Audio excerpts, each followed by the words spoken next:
Right, మన ప్రాణాలు మన చేతుల్లోనే లేవు. మధ్యలో రొమాన్స్ ఏంట్రా ఇది? నిన్నంతా జ్వరం ట్రీట్మెంట్ కోసం అమ్మాయి దగ్గరికి వెళ్ళావా? కాదురా, బలవంతం చేసింది, బాధపడుతుందని. ఏంటి బాధపడేది? ఇంకోసారి ఇలాంటి పిచ్చి పిచ్చి వేషాలు లేకుండా అసలు నీ డెసిషన్ ఏంటో చెప్పి. సారీరా, ఇంకోసారి ఇలా జరగదు. వెళ్ళా.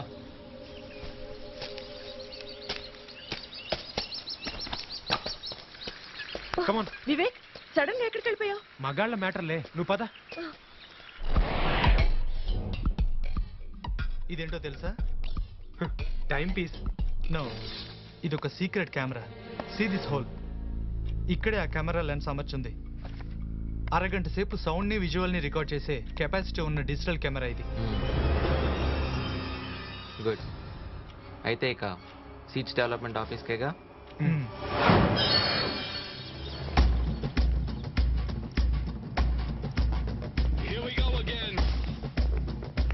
నమస్తే సార్. నమస్తే.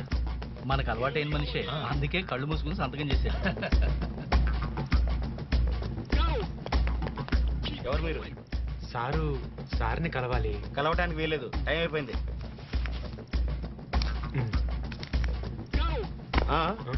ఒక్కళ్ళే వెళ్ళాలి. సార్కి సిగ్గు ఎక్కువ, ఎక్కువ మంది ఉంటే మాట్లాడలేదు. నువ్వు ఇక్కడే వెయిట్ సరే. చేయి. ఇది ఉంచు.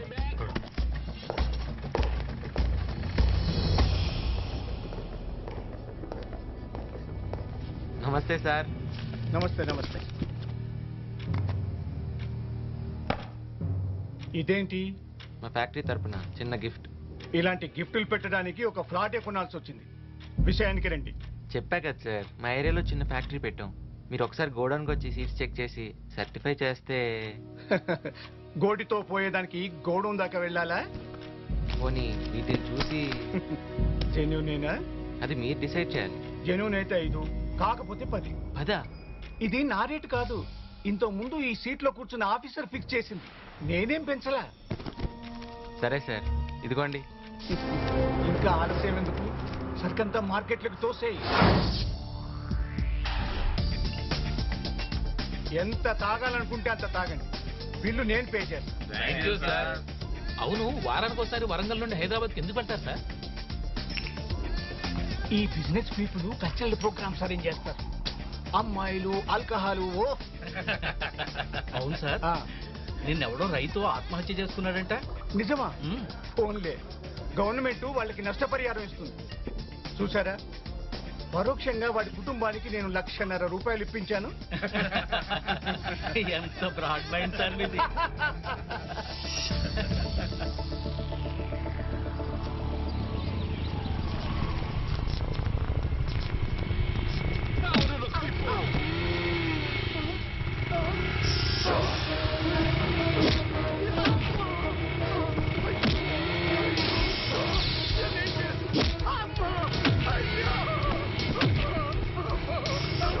నాకేం తెలీదు, నేనేం చేయలేదు. మీకు దండం పెడతాను, నన్ను వదిలేయండి. నాకేం తెలీదు, మీకు దండం పెడతాను.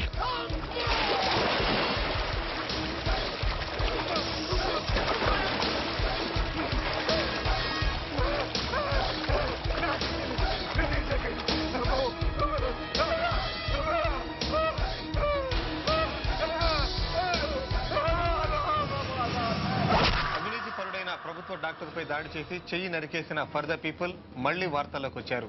ఈసారి విత్తనాభివృద్ధి సంస్థలో ప్రధాన అధికారిపై దాడి చేసి వారి పద్ధతిలోనే చెయ్యి నరికి శిక్షించారు. సంచలనం కలిగించిన ఈ 2 సంఘటనలో బాధితులైన అధికారులు చెప్పిన వివరాల ప్రకారం దాడి చేసింది 4 వ్యక్తులని, గుర్తుపట్టడానికి వీల్లేకుండా నల్ల దుస్తుల్లో, నల్ల హెల్మెట్స్ తో ఉండి మోటార్ సైకిల్ పై వచ్చి ఫర్ ద పీపుల్ పేరుతో దాడి చేశారని తెలుస్తోంది. ఎన్నో అవినీతి ఆరోపణలు ఉన్న ఈ అధికారులపై జరిగిన దాడికి ఇప్పటికే ఉన్న రాడికల్ సంస్థలు ఏమైనా కారణమా, మరెవరైనా వ్యక్తుల అనేది స్పష్టంగా తెలియడం లేదు. విత్తనాభివృద్ధి సంస్థ అవినీతిని బయటపెట్టే క్రమంలో చాలా తెలివిగా టైంపీస్ లో రహస్య కెమెరా అమర్చి ఆ ఆఫీసర్ లంచం తీసుకుంటూ ఉండగా చిత్రీకరించి ఆ దృశ్యాలను టీవీ ఛానల్స్ అందించారు.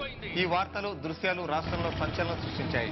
ఇందుకు కారకులు ఎవరైనా వారి చర్యలను ప్రజలు మెచ్చుకుంటున్నారు. అంతేకాకుండా అవినీతిని ప్రతిఘటించాలనే బలమైన ఆలోచన ప్రజల్లో పెరుగుతోంది. వినూత్నంగా ఫర్ ద పీపుల్ నడుపుతున్న furthepeople.com అనే వెబ్సైట్ ను ప్రజలకు తమ కష్టాలు చెప్పుకునేందుకు, అవినీతి పరుల బండారాన్ని బయట పెట్టేందుకు చక్కటి అవకాశాన్ని ఇచ్చింది. ఆ వెబ్సైట్ లోకి కంప్లైంట్స్ ప్రవాహంలా వచ్చి పడుతున్నాయి. బ్రౌజింగ్ సెంటర్స్ అన్నిటిలోనూ ఈ కంప్లైంట్స్ ఇచ్చే ప్రజల హడావుడి అనూహ్యంగా పెరుగుతోంది. ఈ నేపథ్యాన్ని ఆసరాగా తీసుకుని లా అండ్ ఆర్డర్ కాపాడంలో విఫలమైందన్న అంశంపై ప్రతిపక్ష నాయకుడు ప్రభుత్వంపై విమర్శలు గుప్పించారు. ముఖ్యమంత్రి రాజీనామా చేయాలని డిమాండ్ చేశారు. ఇదంతా ప్రతిపక్షాల కుట్ర అని, మా ప్రభుత్వాన్ని పడగొట్టడానికి ప్రత్యర్థుల ఎత్తుగడ అని ప్రకటిస్తూ తాను రాజీనామా చేసే ప్రసక్తే లేదని సీఎం అంటున్నారు. ఏది ఏమైనా అవినీతిని సహించలేని ప్రజలకి ఆశా కిరణంలా వచ్చిన furtherpeople.com అవినీతి పరులైన ఉద్యోగులకి, రాజకీయ నాయకులకి ఓ సింహ స్వప్నంగా మారుతుందన్న మాట మాత్రం వాస్తవం.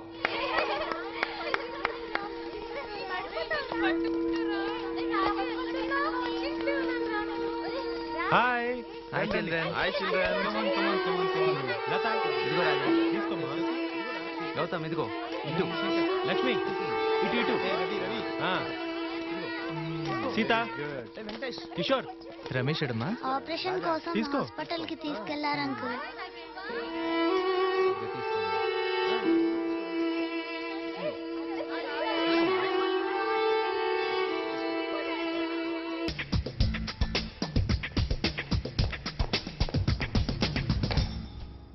Welcome, young man.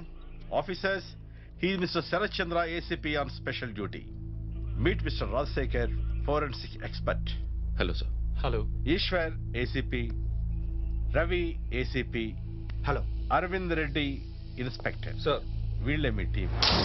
Mister Sharath Chandra, ఈ ఇష్యూని ఏదో కామన్ కేసుగా డిపార్ట్మెంట్ కానీ గవర్నమెంట్ కానీ అనుకోవట్లేదు. మీలాంటి టఫ్ అండ్ సిన్సియర్ ఆఫీసర్ని స్పెషల్ డ్యూటీలో అపాయింట్ చేశామంటే ఈ కేసు ఎంత సీరియస్సో మీకు అర్థమయ్యే ఉంటుంది. Yes sir. దాడికి గురైన డాక్టర్ గవర్నమెంట్ డాక్టర్స్ అసోసియేషన్కి స్టేట్ వైడ్ ప్రెసిడెంట్. మన రాష్ట్రంలో ఇంకా ఇలాంటి సంఘటనలు జరిగే అవకాశం ఉందని ఇంటెలిజెన్స్ వింగ్ నుండి సమాచారం అందింది. అందువల్లే మన మీద ఈ ప్రెషర్ ఎక్కువైంది. ఇంతవరకు ఈ కేసులో జరిగిన ఇన్వెస్టిగేషన్ రిపోర్ట్స్ అన్ని ఇదిగో ఈ ఫైల్లో ఉన్నాయి. అయినా కేసు ఒక్కడుగు ముందు కదలలేదు. అందుకే ఎంతో నమ్మకంతో ఈ కేసు ఫైలు మీకు అప్పగిస్తున్నాను. Go ahead with your calling. Thank you sir. All the best.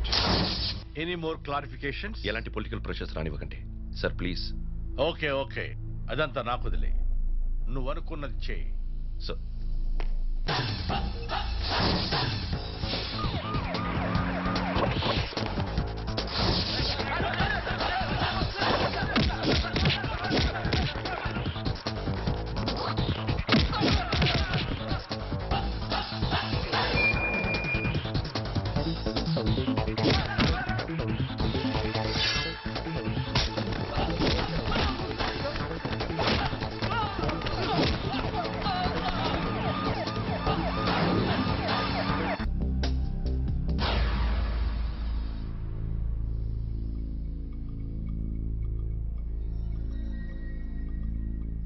రెండు సార్లు ఆపరేషన్ థియేటర్ దాకా తీసుకెళ్లి వెనక్కి తీసుకురావాల్సి వచ్చింది సార్.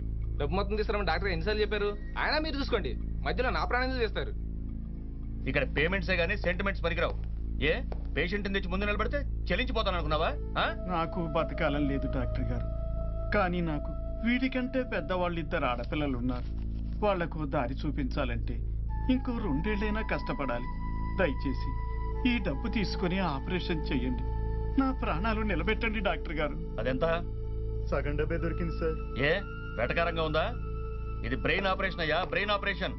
రూపాయికి పావులకి ఎవడు చేయడు. ప్లీజ్ దయచేసి. గవర్నమెంట్ కి నా మీద లేదయ్యా, నాకు మీ మీద ఎందుకయ్యా? ఈ గవర్నమెంట్ హాస్పిటల్ నుంచి నాకు వచ్చే జీతం నా కారు డ్రైవర్ జీతానికి కూడా సరిపోదు. మేం కూడా బతకాలిగా. చూడు, పూర్తి మొత్తం తీసుకొచ్చావా సరే, లేదా జనరల్ వార్డులోనే ఈ ముసలాడు ప్రాణం కాస్త పోతుంది. అయ్యా ఈ డబ్బుతో సర్దుకొని పో అవతలకి.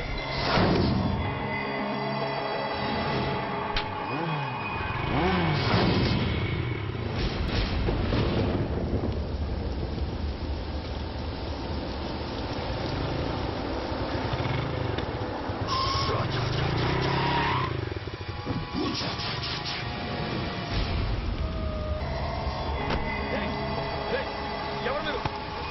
ఏంటి ఇదంతా?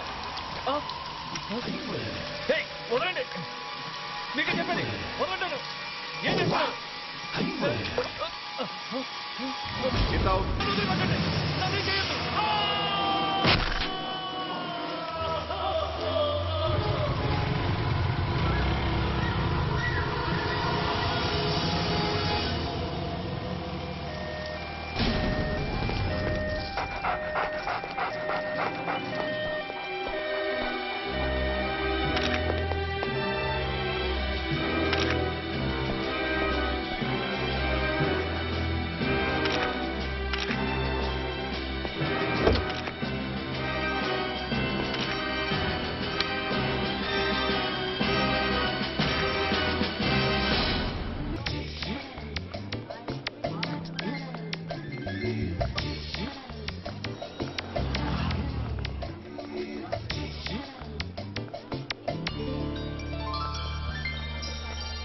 నేను వస్తాను.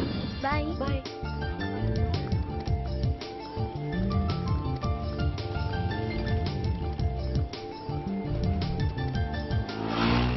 టూర్ సంగతి ఏం చేసావు? అది నేను మీతో టూర్కి రానని చెప్పడానికి వచ్చావా? కుదరదు, నువ్వు రావాల్సిందే. రావచ్చు, కానీ క్యాష్ ప్రాబ్లం. అది నేను చూసుకుంటాగా. అదొక్కటే కాదు, ఇది మీ ఫ్యాకల్టీ వాళ్ళు వేసుకున్న టూరు. ఏ ఇంతకు ముందు నువ్వు మాతో రాలేదా? అంటే నువ్వు వస్తే కానీ మజా ఉండదని మా వాళ్ళందరూ అంటున్నారు. ప్లీజ్ వివేక్. ఓకే, ఒక్కసారి మా ఫ్రెండ్స్ని కూడా అడిగి. ఏంటి ప్రతిదానికి మా ఫ్రెండ్స్ అంటావు? నాకు మాత్రం ఫ్రెండ్స్ లేరా? అయినా మీరు చేసే రాజకార్యాలేంటి? ఏముంటాయి? ఏమో, నువ్వేదో దాస్తున్నావు అనిపిస్తోంది. సరే, మీ గొడవలు నాకు అనవసరం. టూర్ విషయంలో మాత్రం వాళ్ళనేం అడగక్కర్లేదు. నువ్వు నాతో వస్తున్నావు అంతే. ఎన్నిసార్లు చెప్పాలరా? నువ్వు సీరియస్ గా తీసుకుంటే తీసుకో, లేదా ఇప్పుడే ఇక్కడ అన్ని వదిలేసి వెళ్ళిపో. ఎందుకు అంత కోపం? నేను సీరియస్ గానే తీసుకుంటున్నా, కానీ ఒక్కసారి తనతో టూర్కి రమ్మంది. ఏంటది? మళ్ళీ చెప్పు. అది కాదురా, ఏ విషయమైనా ఆడపిల్లలతో సాఫ్ట్గా చెప్పాలి.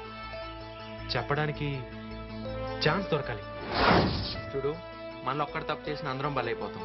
మనకు పర్సనల్ అంటూ ఏది ఉండకూడదు అనుకున్నాం, కానీ నువ్వు ఇంకా ice creams, cool drinks, romance అంటూ తిరుగుతున్నావు. సరేరా, ఇక నుంచి నేను కంట్రోల్లోనే ఉంటాను. అంటే రేపు నువ్వు టూర్కి వెళ్ళటం లేదు? ఓకే. వాడి పేరు ప్రభాకర్ రెడ్డి. చీరాల పక్కన ఉన్న ఒక విలేజ్ వాడిది. గవర్నమెంట్ లో చిన్న ఉద్యోగం చేరి ఎన్నో పైరువీలు చేసి ఇప్పుడు ఈ లెవెల్కి వచ్చాడు. 18 సంవత్సరాల క్రితం ఆ రాస్కల్ గవర్నమెంట్ జాబ్లో జాయిన్ అయినప్పుడు వాడికి 2 జతల బట్టలు, ఒక హంబర్ సైకిల్ ఉండేవి. ఇప్పుడు విజయవాడలో వాడికి 2 సినిమా థియేటర్లు, హైదరాబాద్లో ఒక ద్రాక్ష తోట, ఇంకా వైజాగ్లో ఒక shopping complex, Jubilee hills 2 flats. మొత్తం వాడి ఆస్తి 18 కోట్లు. కానీ వాడి పేరు మీద ఒక స్కూటర్ కూడా లేదంట. What kind of corruption? కల్తీ విత్తనాల్ని క్వాలిటీ విత్తనాలుగా సర్టిఫై చేసి సీడ్స్ వ్యాపారుల దగ్గర లక్షలు వసూలు చేశాడ్రా. వాడు ఇప్పుడు ఎక్కడున్నాడు? వరంగల్లో. ఆ డీటెయిల్స్ అన్ని ఒకసారి చెక్ చేసుకో. వివేకేడ్రా?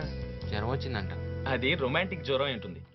వాడికి ఈసారి మన ప్రాణాలు మన చేతుల్లోనే లేవు, మధ్యలో ఈ రొమాన్స్ ఏంట్రా? ఇడియట్. నిన్నంతా జ్వరం. ట్రీట్మెంట్ కోసం అమ్మాయి దగ్గరికి వెళ్ళావా? కాదురా, బలవంతం చేసింది, బాధపడుతుందని. ఏంటి బాధపడేది?